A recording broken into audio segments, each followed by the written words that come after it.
لا الہ الا اللہ لا الہ الا اللہ. اعوذ باللہ من الشیطان الرجیم. بسم اللہ الرحمن الرحیم. اللہم صلی علی محمد وعلی آل محمد کما صلیت علی ابراہیم وعلی آل ابراہیم انک حمید مجید. بزرگوں، رمضان کے مبارک مہینے میں اللہ کی خوب خوب رحمتیں برستی ہے. اللہ کی خوب خوب رحمتیں برستی ہے اور خوب اللہ کے طرف سے مغفرت کے انتظام بھی ہوتے ہیں. تو ہمیں چاہیے کہ اس رمضان کے مبارک مہینے میں اللہ کی رحمت کو تلاش کرے، اپنے گناہوں کی معافی مانگے اور اپنے گناہوں کو معاف کرا لے. رمضان کے مبارک مہینے میں ہم روزے بھی رکھے، اللہ کی عبادت بھی کرے، اللہ کا ذکر بھی کرے اور اللہ سے معافی بھی مانگے. اللہ کے رسول صلی اللہ تعالی وسلم نے رمضان کے مبارک مہینے میں مخصوص طور پر، خاص طور پر 2 اذکار یعنی 2 ذکر ہم کو عطا فرمائے ہے. ایک تو ہے لا الہ الا اللہ، ایک تو ہے لا الہ الا اللہ، دوسرا ہے استغفر اللہ. لا الہ الا اللہ استغفر اللہ. اللہ کے رسول صلی اللہ تعالی وسلم کا یہ بھی ارشاد ہے کہ افضل الذکر، سب سے اونچا ذکر، افضل الذکر، سب سے اعلیٰ، سب سے بلند اگر ذکر ہے تو وہ ہے لا الہ الا اللہ. لا الہ الا اللہ، اس کا مطلب یہ ہوتا ہے کہ اللہ کے سوا کوئی بھی عبادت کے لائق نہیں، اللہ کے سوا کوئی بھی عبادت کے لائق نہیں. اللہ کے رسول صلی اللہ علیہ وسلم کا یہ بھی ارشاد ہے کہ ہر عمل کا ایک حجاب ہوتا ہے، ہر عمل کا ایک حجاب ہوتا ہے، لیکن لا الہ الا اللہ کے لیے کوئی حجاب نہیں. مثال کے طور پر ہم نیکی کرتے ہیں، خطا ہو جاتی ہے، فرشتے نوٹ کرتے ہیں، پھر اللہ کی بارگاہ میں پہنچاتے ہیں. لیکن جو بندہ دل سے اقرار کرتا ہے، خلوص کے ساتھ، سچے دل سے کہ اللہ تیرے سوا کوئی عبادت کے لائق نہیں، لا الہ الا اللہ، جب دل سے اقرار کرتا ہے کہ لا الہ الا اللہ، تو اب یہ لا الہ الا اللہ کا کلمہ جو ہے سیدھا عرش پر جا کر ملتا ہے. 7 آسمان کے دروازے فٹافٹ کھل جاتے ہیں اور سیدھا یہ کلمہ ہے، کلمہ طیبہ، عرش کو جا کر ملتا ہے. جب عرش کو جا کر ملتا ہے تو اللہ تعالیٰ پڑھنے والے کی مغفرت بھی کر دیتے ہیں، پڑھنے والے کی مغفرت کر دیتے ہیں. تو اللہ کے رسول صلی اللہ تعالی وسلم نے یہ ارشاد فرمایا کہ یہ 2 ذکر وہ منظر یاد کرنے جیسا ہے کہ جب حضرت موسیٰ علیہ السلام نے اللہ سے ملاقات کی. حضرت موسیٰ علیہ السلام نے جب اللہ تعالیٰ سے ملاقات کی ہے، پہلی ملاقات ہے، پہلی ملاقات، اور وہ طور پہاڑ پر بھی تو انٹروڈکشن ہو رہا ہے. اللہ تعالیٰ اپنی پاک ذات کا تعارف کراتے ہیں موسیٰ علیہ السلام کو. کیا ارشاد فرماتے ہیں، کیا تعارف فرماتے ہیں؟ اللہ تعالیٰ ارشاد فرماتے ہیں اننی انا اللہ لا الہ الا انا، کہ میں ہی اللہ ہوں. اننی انا اللہ ہوں، میں اللہ ہوں، لا الہ الا انا، اور میرے سوا کوئی معبود نہیں، میرے سوا کوئی خدا نہیں، میرے سوا کوئی پرستش کے قابل نہیں، میرے سوا کسی کی عبادت نہیں، الا انا، سوا میرے کے. اننی انا اللہ لا الہ الا انا، میں ہی معبود ہوں، میرے سوا کوئی خدا نہیں. یہی کلمات جنت کے دروازوں پر بھی لکھا ہے، یہی کلمات جنت کے دروازوں پر لکھا ہے. اننی انا اللہ لا الہ الا انا لا اعذب من قالہا، لا اعذب من قالہا، میں ہرگز اس بندے کو عذاب میں نہیں ڈالوں گا، میں ہرگز اس بندے کو جہنم میں نہیں ڈالوں گا، میں ہرگز اس بندے کو شعلے میں نہیں ڈالوں گا. کس کو نہیں ڈالیں گے؟ جس نے اس بات کا اقرار کر لیا کہ اللہ کے سوا کوئی بھی عبادت کے لائق نہیں. تو اللہ کے رسول صلی اللہ تعالی وسلم ارشاد فرماتے ہیں کہ افضل الذکر اگر ہے تو وہ ہے لا الہ الا اللہ، لا الہ الا اللہ. موسیٰ علیہ السلام نے ایک بار عرض کی اللہ تعالیٰ سے، کیا کہتے ہیں موسیٰ علیہ السلام؟ ایک بار عرض کی، اے اللہ تعالیٰ مجھے کوئی خاص ذکر دکھا دے، مجھے کوئی خاص ذکر دکھا دے جس کے ذریعے سے میں تیری یاد کروں، تجھ کو یاد کروں، تیرا ذکر کروں، تجھ سے دعا مانگوں. اللہ تعالیٰ نے ارشاد فرمایا کہ اے موسیٰ خاص ذکر چاہتے ہو؟ موسیٰ علیہ السلام کا کہا ہاں، اے اللہ میں خاص ذکر چاہتا ہوں. اللہ تعالیٰ نے ارشاد فرمایا کہ اے موسیٰ لا الہ الا اللہ پڑھا کرو، لا الہ الا اللہ پڑھا کرو، لا الہ الا اللہ پڑھا کرو. موسیٰ علیہ السلام دل میں سوچتے ہیں کہ یہ کلمہ تو ہر پیغمبر پڑھتے ہیں، یہ کلمہ تو ہر پیغمبر پڑھتے ہیں، ہر اللہ کے چہیتے بندے پڑھتے ہیں۔ موسیٰ علیہ الصلوۃ والسلام نے عرض کی، اے اللہ تعالیٰ، پھر سے عرض کی، اے اللہ تعالیٰ میں تو خاص ذکر چاہتا ہوں، یہ ذکر تو سارے پیغمبر، سارے تیرے چہیتے بندے کرتے ہیں، میں تو تجھ سے کوئی خاص ذکر چاہتا ہوں۔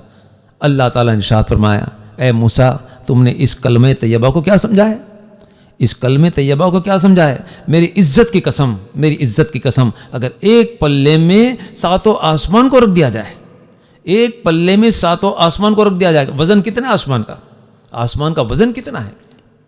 تو ارشاد ہوتا ہے کہ ایک پلے میں ساتوں آسمان کو رکھ دیا جائے اور اسی پلے میں ساتوں زمین کو رکھ دیا جائے، زمین کا وزن بھی کتنا ہے؟ تھوڑا سا ٹکڑا ہم نکالتے ہیں، ہم اٹھا نہیں سکتے، 15-20 کلو کا وزن کا ایک ٹکڑا ہوتا ہے، وہ ہم اٹھا نہیں سکتے، جھک کر 2 ہاتھوں سے اٹھانا پڑتا ہے۔ تو اللہ ارشاد فرماتا ہے کہ ایک پلے میں ساتوں آسمان کو رکھ دیا جائے، ساتوں زمینوں کو رکھ دیا جائے، اور دونوں کے درمیان جو چیز ہے وہ بھی رکھ دی جائے، اور دوسرے پلے میں لا الہ الا اللہ کو رکھ دیا جائے، تو لا الہ الا اللہ کا پلہ جھک جائے گا، لا الہ الا اللہ پلہ جھک جائے گا۔ تو بتاؤ یہ کلمہ طیبہ میں کتنا وزن ہے، اس کی کتنی قیمت ہے؟ اگر یہ کلمہ طیبہ کسی بندے کے دل میں بس جائے تو، کسی کے دل میں سما جائے تو بتاؤ کہ اس کی قیمت بڑھ جائے گی نہیں بڑھ جائے گی؟ اس کا روحانی وزن بڑھ جائے گا نہیں بڑھ جائے گا؟ کہ ایک طرف ساتوں زمین اور آسمان، دوسرے طرف کلمہ طیبہ ہے تو وہ جھک جاتا ہے۔ تو جب پلہ جھک جاتا ہے تو جس دل میں لا الہ الا اللہ ہوگا، سچے دل سے اس نے اقرار کر لیا ہوگا، لا الہ الا اللہ، اے اللہ تیرے سوا کوئی بھی عبادت کے لائق نہیں، تو یہ کلمہ طیبہ جس دل میں بس جاتا ہے تو خدا پاک کی قسم اس کی قیمت بھی ساتوں زمین اور آسمان سے بڑھ جاتی ہے۔ روایت سے پتہ چلتا ہے کہ جب تک بھی اس سرزمین پر ایک بھی بندہ اللہ اللہ کرنے والا ہوگا، ایک بھی بندہ لا الہ الا اللہ کہنے والا ہوگا، تو اللہ تعالیٰ ساتوں آسمان اور زمین کو دھسم بسم نہیں کرے گا۔ لیکن جب ایک بھی پڑھنے والا نہیں ہوگا، ایک بھی اقرار کرنے والا نہیں ہوگا، ایک بھی بندہ لا الہ الا اللہ کہنے والا نہ ہوگا، ایک بھی بندہ اللہ اللہ کہنے والا نہ ہوگا، تو اللہ تعالیٰ ساتوں آسمان اور زمین کو دھسم بسم کر دیں گے۔ یہ اس لیے کہ ایک بھی بندہ اللہ اللہ کرنے والا اس سرزمین پر نہیں بچا ہے، تو اللہ تعالیٰ پوری زمین کو اور آسمان کو نیست و نابود کر دیں گے۔ اللہ کے رسول صلی اللہ تعالی وسلم نے ہم کو یہ بھی تعلیم دی ہے کہ معصوم بچہ اگر بولنے سیکھے، معصوم بچے کی جب زبان کھلنے لگے تو اس کو تعلیم دینی چاہیے کہ وہ پڑھے لا الہ الا اللہ، لا الہ الا اللہ۔ جب معصوم بچہ جب سیکھ لیتا ہے تو ہم دیکھتے ہیں کہ جب اس کی زبان پر کوئی بات چلتی ہے تو بولنے لگتا ہے، چلتے پھرتے بولنے لگتا ہے۔ تو ماں باپ اگر تعلیم دیتے ہیں شروعات میں ہی کہ لا الہ الا اللہ، تو چلتے پھرتے لا الہ الا اللہ، لا الہ الا اللہ، لا الہ الا اللہ۔ ماں کے پاس جائیں گا تو کہے گا لا الہ الا اللہ، باپ کے پاس جائیں گا تو لا الہ الا اللہ، کسی کے پاس جائیں گا تو لا الہ الا اللہ۔ ہے تو معصوم، اس بچے کو کیا معلوم کہ دنیا کیا ہے اور آخرت کیا ہے؟ کیا معلوم بچے کو کہ دنیا کیا ہے آخرت کیا ہے؟ لیکن معصوم زبان سے معصوم بچہ جب اس بات کا اقرار کرتا ہے کہ اللہ تیرے سوا کوئی بھی عبادت کے لائق نہیں ہے، تو اللہ تعالیٰ اس معصوم زبان کو اتنا پسند فرماتے ہیں، اس کلمہ طیبہ کو اتنا پسند فرماتے ہیں کہ پڑھنے والا تو معصوم بچہ ہے، پڑھنے والا تو معصوم بچہ ہے، لیکن معصوم بچے کے پڑھنے کی وجہ سے اللہ تعالیٰ اس کے ماں باپ کی بھی مغفرت فرما دیتے ہیں، اس کے ماں باپ کی بھی مغفرت فرما دیتے ہیں۔ تو یہ 2 ذکر اللہ کے رسول صلی اللہ علیہ وسلم نے رمضان کے مبارک مہینے میں ہم کو پیش کیے ہیں، تو اہتمام کرنا چاہیے۔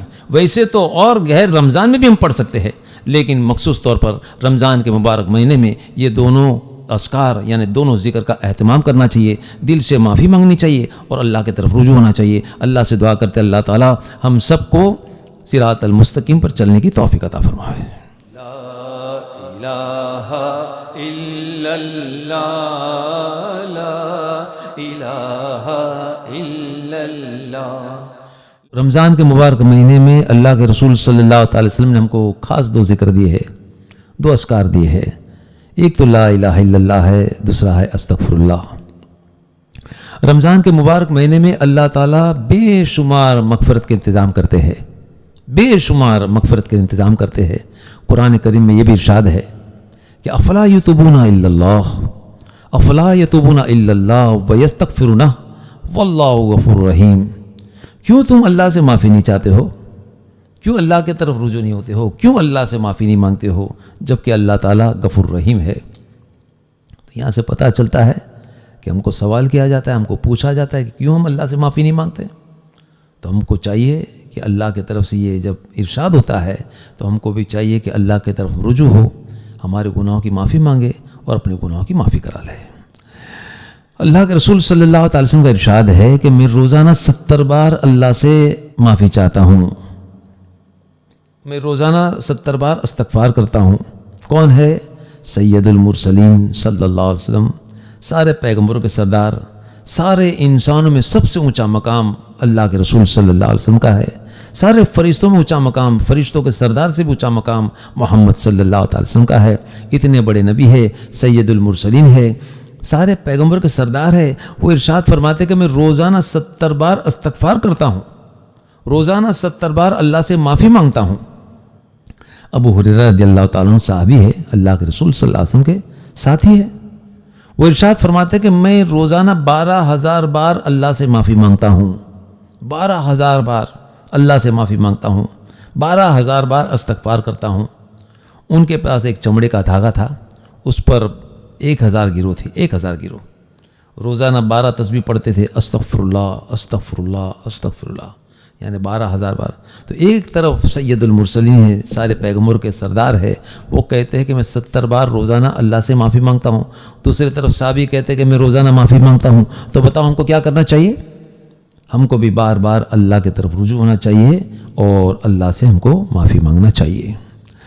تو رمضان کے مبارک مہینے میں اللہ تعالیٰ خوب رحمت کے اور برکت کے اور مغفرت کے انتظام کرتے ہیں، یہاں تک کہ عرش کے تھامنے والے فرشتے، ساتوں آسمان کے اوپر عرش ہے، ساتوں آسمان کے اوپر عرش ہے، اور اللہ تعالیٰ عرش کے تھامنے والے فرشتوں کو حکم دیتے ہیں کہ اے میرے فرشتوں اپنا ذکر چھوڑو، اب رمضان کا مبارک مہینہ ہے، میرے روزے دار بندوں کے لیے دعائیں مغفرت کرو، میرے بندوں کے لیے دعائیں مغفرت کرو، میرے روزے دار بندوں کے لیے دعائیں مغفرت کرو۔ تو اتنا زبردست انتظام اللہ کی طرف سے ہوتا ہے کہ عرش کے تھامنے والے فرشتوں کو بھی حکم دیا جاتا ہے کہ روزے دار کی دعا پر آمین کہے، روزے دار کے لیے مغفرت کی دعا کرے۔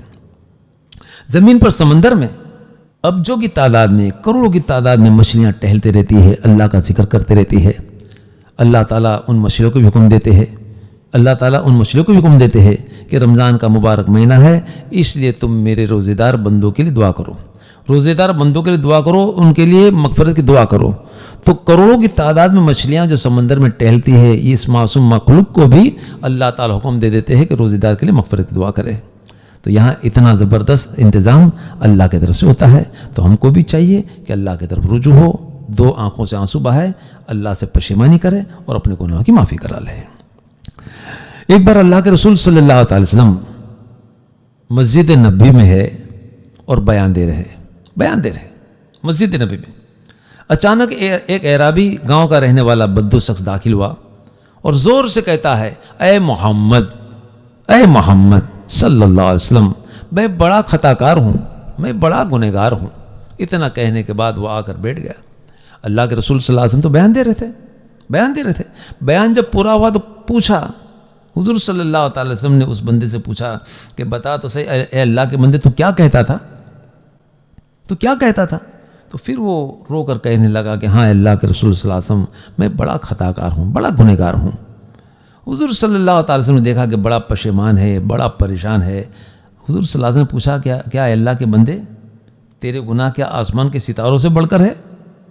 تو اسے احساس تھا، وہ کہنے لگا کہ ہاں میرے گناہ آسمان کے ستاروں سے بڑھ کر ہے۔ اللہ کے چہیتے بندے سے اگر کوئی چھوٹی سی لرزش بھی ہو جاتی ہے تو ان کو ایسا لگتا ہے کہ بہت بڑا پہاڑ میرے سر پر ہے۔ ایک چھوٹی سی خطا ہو جاتی ہے تو سمجھتے ہیں کہ میرے سر پر بہت بڑا پہاڑ ہے، اور ہم جیسے گناہگار بار بار خطائیں کرتے رہتے ہیں لیکن احساس تک نہیں ہوتا۔ تو یہ اللہ کا چہیتا بندہ تھا، وہ کہنے لگا کہ ہاں اللہ کے رسول صلی اللہ علیہ وسلم، میرے گناہ تو ستاروں سے بڑھ کر ہے، آسمان کے ستاروں سے بڑھ کر ہے۔ حضور صلی اللہ تعالیٰ نے پھر پوچھا کہ کیا تیرے گناہ آسمان سے گرنے والی بارش کے قطروں سے زیادہ ہے؟ کیا تیرے گناہ آسمان سے گرنے والی بارش کے قطروں سے زیادہ ہے؟ تو رو کر پھر کہنے لگا کہ ہاں اے اللہ کے رسول صلی اللہ علیہ وسلم، میرے گناہ تو بارش کے قطروں سے بھی زیادہ ہے۔ پھر حضور صلی اللہ علیہ وسلم نے پوچھا کہ کیا تیرے گناہ درختوں کے پنوں سے زیادہ ہے؟ تو پھر رو کر عرض کرنے لگا کہ ہاں اللہ کے رسول صلی اللہ علیہ وسلم، میرے گناہ تو اس سے بھی زیادہ ہے۔ اب دیکھا اللہ کے رسول صلی اللہ تعالی وسلم نے کہ بڑا مایوس اور بڑا پریشان اور بڑا پشیمان ہے. حضور صلی اللہ تعالی وسلم پھر ارشاد فرمایا اے اللہ کے بندے مایوس مت ہو، اے اللہ کے بندے مایوس مت ہو، کیا تیرے گناہ اللہ کی رحمت سے بڑھ کر ہے؟ کیا تیرے گناہ اللہ کی رحمت سے بڑھ کر ہے؟ جب یہ کہنا تھا تو وہ خاموش ہو گیا. دل میں سوچتا ہے کہ میرے گناہوں کی کیا حقیقت ہے، میرے گناہوں کی کیا حقیقت ہے، اللہ کی رحمت کا کیا کہنا.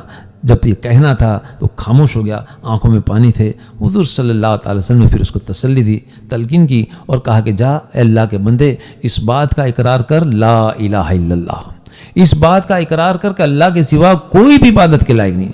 جا اس بات کا اقرار کر لا الہ الا اللہ، لا الہ الا اللہ، لا الہ الا اللہ، اس بات کا اقرار کر اور اس کے بعد میں اللہ سے معافی مانگ تو اللہ تعالیٰ تیرے سارے گناہوں کو معاف کر دے گا، تیرے سارے گناہوں کو معاف کر دے گا. تو بزرگوں، دوستوں اور میری ماں بہنوں، اللہ کی رحمت کا کیا کہنا، اللہ کی رحمت کا کیا کہنا. اس کی رحمت کے سمندر کا کوئی کنارہ ہی نہیں. بس چاہیے تو یہ ہے کہ ہم اللہ کی پاک ذات کی طرف توجہ کریں، اللہ کی طرف رجوع ہو جائے اور اپنے گناہوں کی معافی مانگے. آنکھوں سے 2 آنسو بہا دے اور اللہ کی طرف رجوع ہو، اللہ سے معافی مانگے، اپنے گناہوں کی معافی مانگے. تو 2 آنسوں کے صدقے میں اللہ تعالیٰ ہم کو دونوں جہان کی کامیابی دیں گے اور دونوں جہان میں اللہ تعالیٰ ہمارے لیے رحمت کے فیصلے کریں گے. اللہ سے دعا کرتے اللہ تعالیٰ ہم سب کو صراط المستقیم پر چلنے کی توفیق عطا فرمائے. وآخر دعوانا الحمدللہ رب العالمین برحمتک یا ارحم الراحمین. بسم اللہ الرحمن الرحیم. لا الہ الا اللہ، لا الہ الا اللہ، لا الہ الا اللہ، لا الہ الا اللہ.